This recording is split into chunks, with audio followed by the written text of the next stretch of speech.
Hey there, language wanderers. Welcome to English Bloom, the place where we let your English unfold naturally, like a flower opening to the sun. I'm Sarah, and if you've been with me before, you know I love those aha moments that make everything click. Today's episode is called Your English Teacher Never Told You This Trick, and I'm not exaggerating. Picture this. I was in a high-stakes meeting a few years ago, presenting an idea to some very serious clients. My slides were perfect, my vocabulary was spot on, but the room felt cold. Then, without thinking, I said, "Look, we're not just building a product here, we're planting a seed that could grow into something none of us has imagined yet." The whole energy shifted. People leaned in. One woman actually smiled and said, "I love how you put that." That single sentence, that tiny shift from literal to metaphorical, did more for my credibility than any grammar rule ever had. And here's the wild part. No textbook, no lesson plan, no teacher had ever explained why that worked. They taught me conditionals, they drilled phrasal verbs, they made me memorize collocations, but they never handed me the secret map that shows how English thinks. So today, I'm giving you that map. If you're an advanced learner, maybe a professional juggling Zoom calls in English, a student writing nuanced essays, or just someone who wants their spoken English to feel alive and persuasive, this episode is for you. Stick around because by the end, you'll have a practical, brain-hacking trick you can start using tonight. How are you feeling right now? Energized? A little skeptical? Both? Good. That's exactly where the best learning happens. Let's dive in. So, what is this trick your English teacher never told you? It's not another list of idioms. It's not just think in English. It's deeper and honestly more beautiful. English, like every language, is built on conceptual metaphors. These are the invisible frames our minds use to understand abstract ideas by mapping them onto concrete experiences. We don't just use metaphors for poetry, we live inside them every day. Cognitive linguists George Lakoff and Mark Johnson wrote an entire book about this back in 1980 called Metaphors We Live By. Most English teachers, they've never read it. Or if they have, they didn't bring it into the classroom. Let me give you an example that will blow your mind. When we talk about time, what do we say? I spent 2 hours on that report. Don't waste my time. That meeting cost me the whole afternoon. I need to invest more time in my pronunciation practice. We're treating time like money. Time is money. That's the conceptual metaphor. And once you see it, you can't unsee it.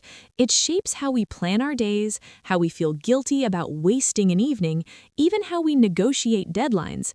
Now, here's the trick. When you start noticing these metaphors consciously, you stop translating word for word from your first language and start thinking in the same conceptual world that native speakers inhabit. That's when your English stops sounding correct and starts sounding natural.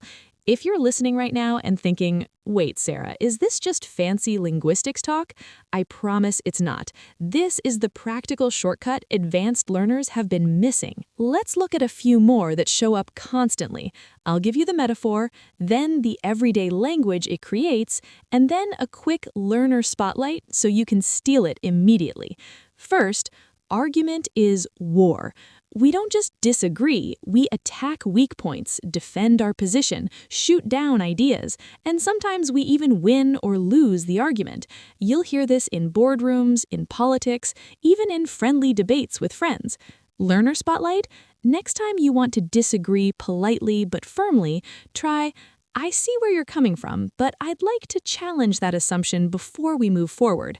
Notice how challenge still carries that subtle battle flavor without sounding aggressive. Second, love is a journey. Relationships can be on the rocks. Couples can hit a dead end or decide to go their separate ways. We fall in love, not walk, not run, we fall, like it's gravity. We talk about where this is heading. This one is everywhere in songs, films, and late-night conversations. And when you start using journey language naturally, your storytelling becomes vivid and emotionally intelligent. Third, and this one is my favorite for professionals, life success is climbing or a journey upward. We climb the corporate ladder, reach new heights, fall behind, hit rock bottom, or rise to the occasion. Here's a quick personal story. Last year, I was mentoring a brilliant engineer from Vietnam. His technical English was flawless, but in meetings, he sounded flat. I taught him just this one metaphor. Instead of saying, we improved the system, he started saying, we took the system to the next level. Small change, huge difference. His manager actually pulled him aside and said, you're communicating with real vision now. Okay, enough theory. Here's the practical trick you can start using today. I call it metaphor mirroring. Step 1, pick one big conceptual metaphor that matters to the situation you're in.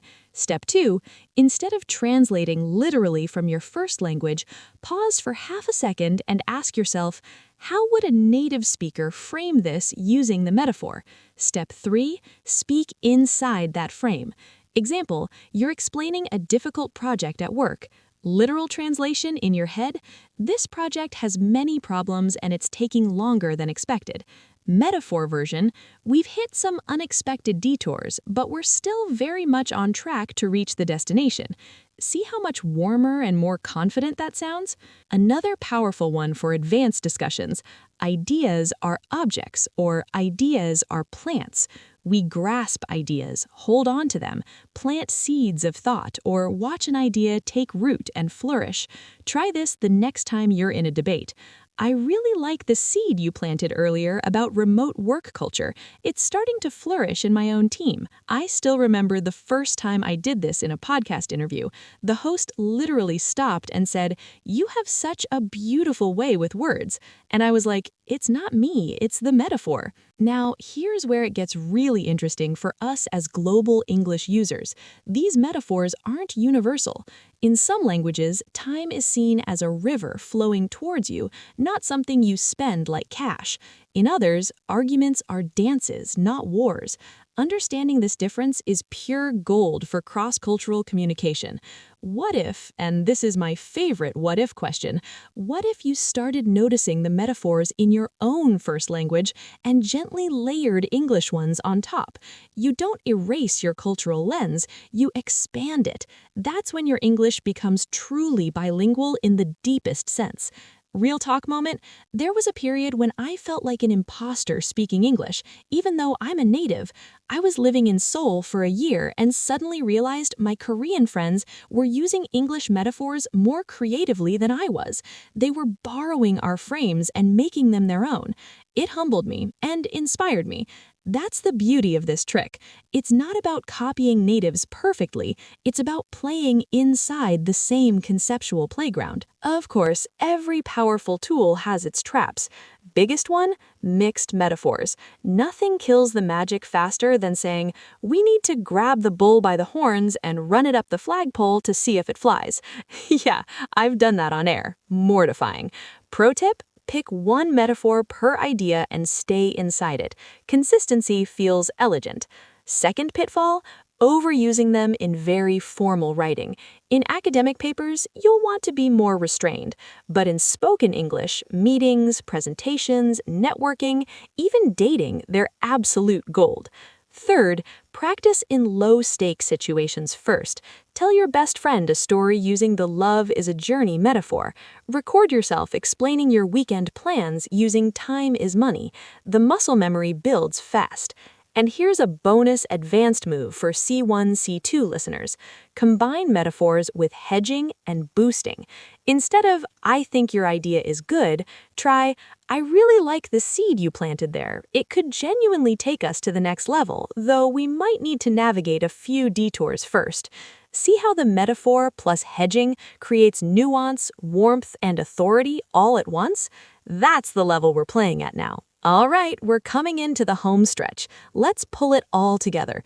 Your English teacher never told you this trick. English runs on conceptual metaphors. Once you see them, you can step inside them. Key metaphors we covered today: time is money, argument is war, love is a journey, life success is upward movement, ideas are objects or plants. Your homework, and I really hope you do this, pick one situation this week, a meeting, a conversation with a friend, even a voice note to yourself, and consciously use one metaphor frame. Then come back and tell me in the comments or DMs how it felt. I read every single one. Quick vocab/idiom spotlight before we go. Hit a dead end means reach a point where no progress is possible. Take something to the next level means improve it significantly. Plant a seed means introduce an idea that might grow later. On the rocks means in trouble, usually a relationship. Notice how each one carries the hidden metaphor we talked about. That's the bloom happening in real time. Before we wrap up, I have a question for you. What's one situation where you wish your English felt more natural and persuasive? Reply wherever you listen and use the phrase, "I wish I could." I'll feature some of your answers in the next episode. Speaking of next time, we're going to explore the surprising power of English understatement, how saying less can actually say so much more. You won't want to miss it.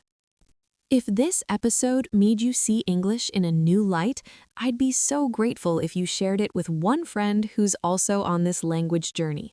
And if you're not already, hit that subscribe button so you never miss an episode. Thank you for spending this time with me. You're doing the beautiful, brave work of growing across languages and cultures, and I'm genuinely proud of you. Until next time, keep noticing the metaphors, keep speaking with heart, and keep letting your English bloom. I'm Sarah. Talk soon.